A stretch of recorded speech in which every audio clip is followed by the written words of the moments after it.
Saudações rubro-negras, Vinícius Gaspar aqui, Flamengo em 10, as 10 notícias mais importantes do dia em apenas 10 minutos. Nesse vídeo a gente tem finalmente o Flamengo buscando a contratação de um diretor de futebol profissional de verdade, já tem um primeiro contato feito. Também temos alguns comunicados que já foram feitos aos jogadores, enfim, a gente está cheio de notícia importante. Então se você é rubro-negro, gosta desse tipo de conteúdo, já se inscreve no canal, que aí você faz com que esse canal cresça. A gente está perto aí dos 9 mil, vamos chegar logo a 10 mil inscritos. Também já aciona o sininho, que aí você recebe em primeira mão.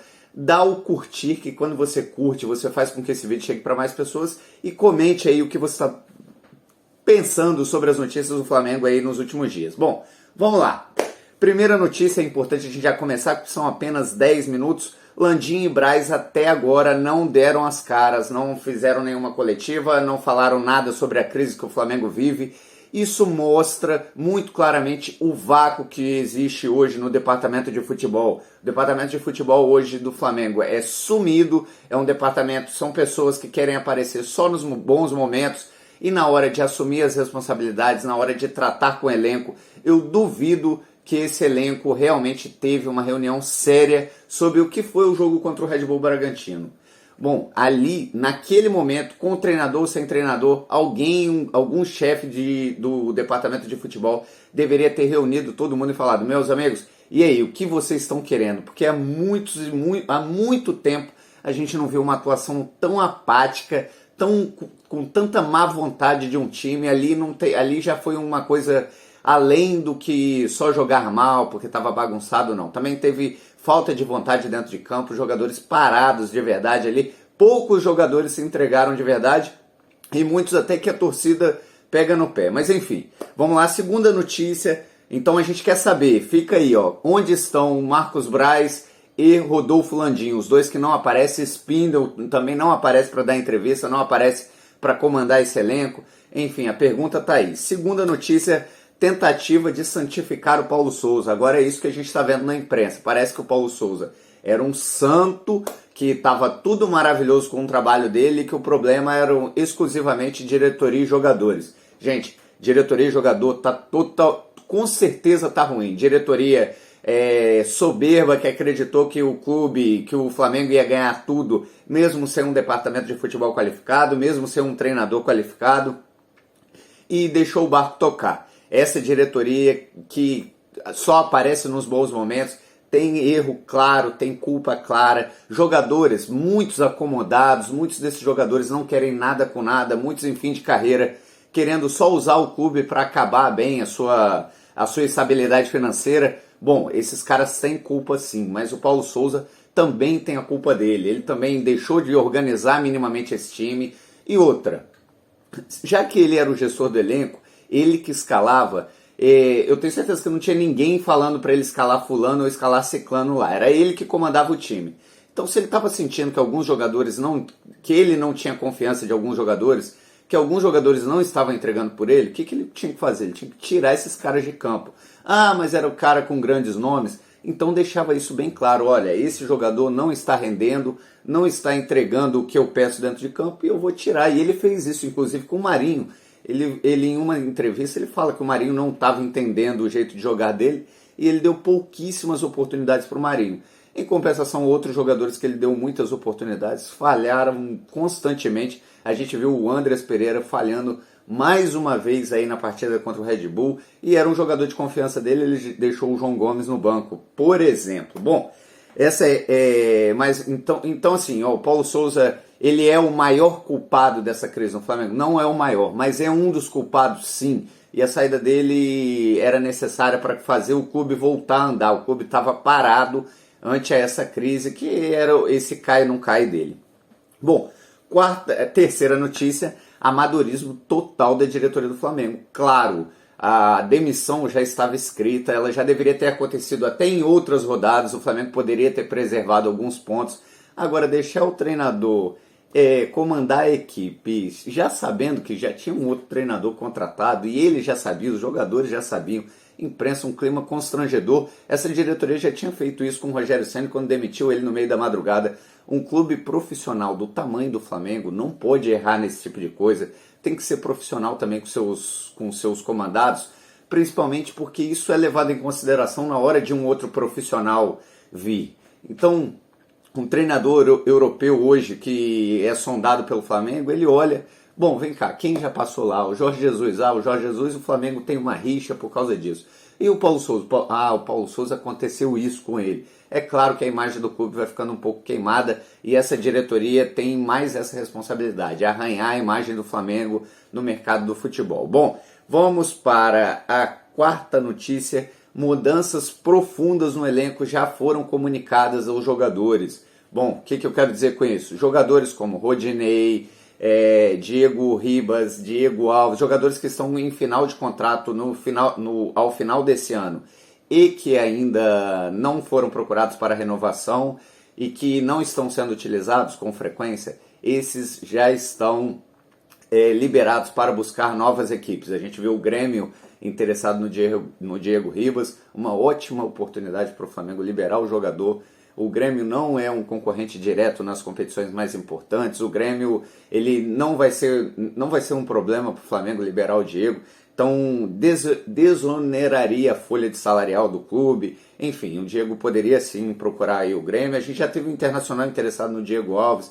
O Rodinei tem mercado, deixa o jogador sair, desonera a folha salarial e busca outros jogadores por empréstimo, tenta negociar, por exemplo, o Léo Pereira, que tem um valor de mercado alto, enfim. O Flamengo precisa ter criatividade, algumas mudanças já foram comunicadas ao elenco, aos jogadores e aos seus empresários, então muita coisa deve mudar aí na próxima janela.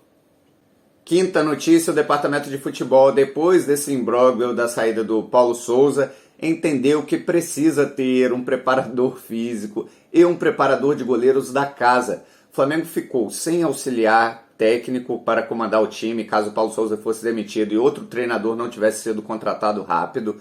O Flamengo ficou sem preparador de goleiro para dar treino.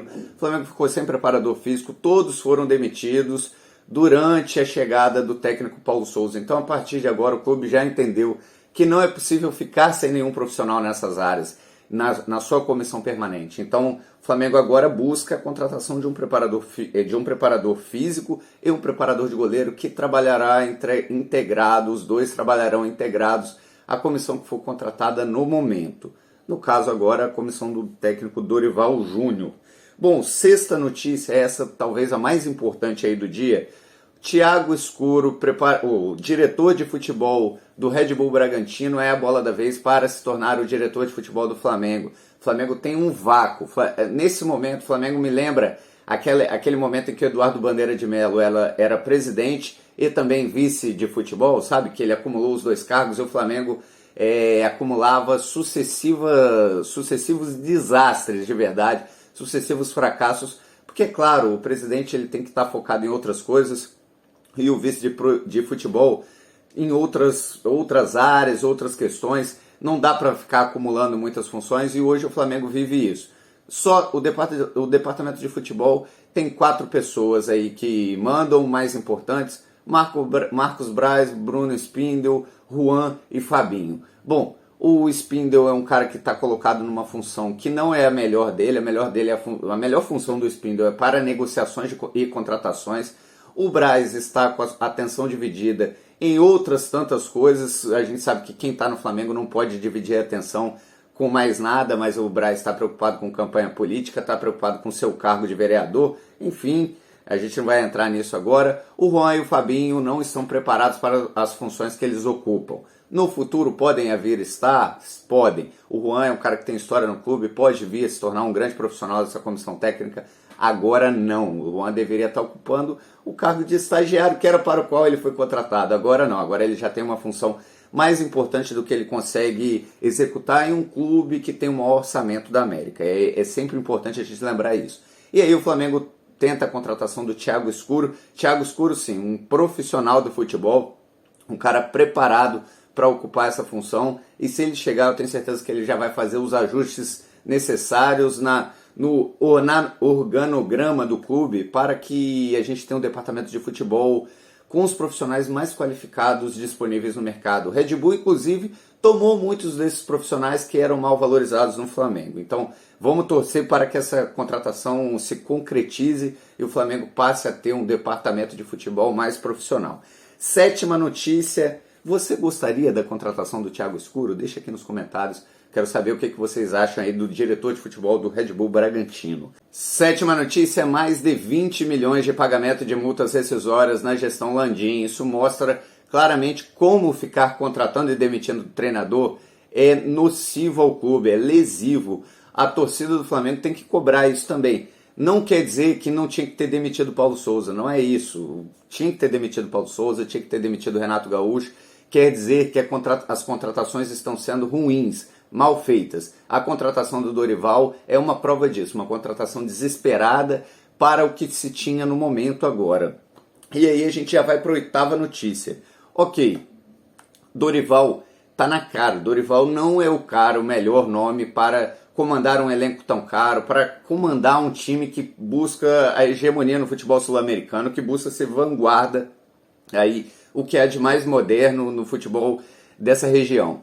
Tudo bem, isso está posto. Agora, também o Flamengo tentar contratar qualquer europeu aí do mercado só porque não poderia ser o Dorival, aí também já estaria errado. A gente lembra vários europeus que vieram aqui, teve Jesualdo Ferreira no Santos, teve um cara que eu nem me lembro o nome do Vasco, se você lembra aí, o treinador português do Vasco, horrível também, que trabalhou há pouco tempo. Tem muito treinador português, tem o Paulo Bento, tem muito treinador português, muito treinador europeu que não tem nível também, que chegaria aqui, tentaria implementar grandes ideias aí e não conseguiria, já que não entende muito bem o local, já que às vezes as grandes ideias dele não funcionaram na Europa também muito provavelmente não funcionariam aqui.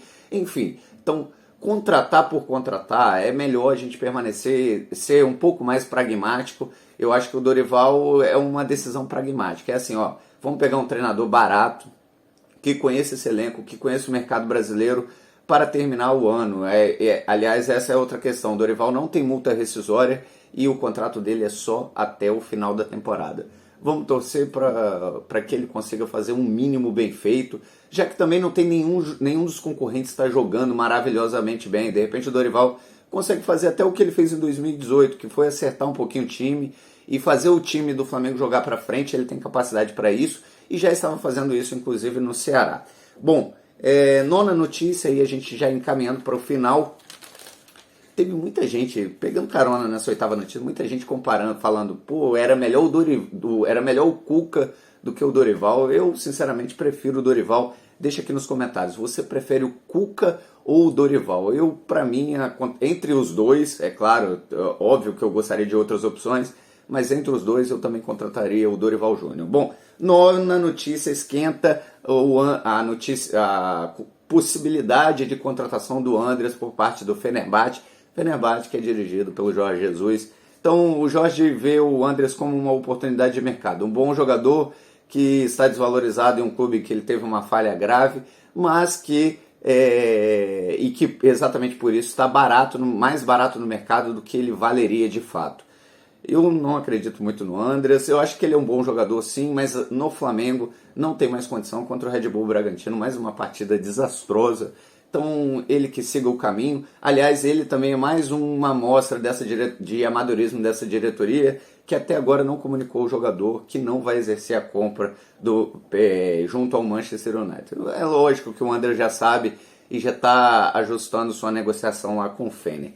Décima notícia, o Flamengo pega o Inter nesse final de semana, estando apenas 7 pontos. Apesar de tudo, o Flamengo está só a 7 pontos do líder. É bastante, mas ainda temos muitas rodadas pela frente. Estamos apenas na 10ª rodada. E a dificuldade aí não são 7 pontos. 7 pontos dá para buscar, tem muito jogo ainda pela frente. O problema é que a gente tem um calendário muito apertado e o adversário, o Palmeiras, aparenta buscar regularidade. Eu acho que esse é o título que o Abel Ferreira quer mais fortemente nessa temporada. Então o Flamengo precisa reagir muito rápido para ainda ter algumas chances nesse Campeonato Brasileiro. Bom, esse foi o vídeo de agora, espero que vocês tenham gostado. Deixa o like, comenta aí o que vocês acharam das notícias. Se inscreve no canal, tem que se inscrever. Eu vejo que a gente consegue ver as estatísticas aqui, tem muita gente que vê os vídeos, de forma recorrente, mas acaba não se inscrevendo. Aperta aí o botão de se inscrever que você me ajuda a fazer com que o canal cresça. Bom, Mengo é paixão, valeu!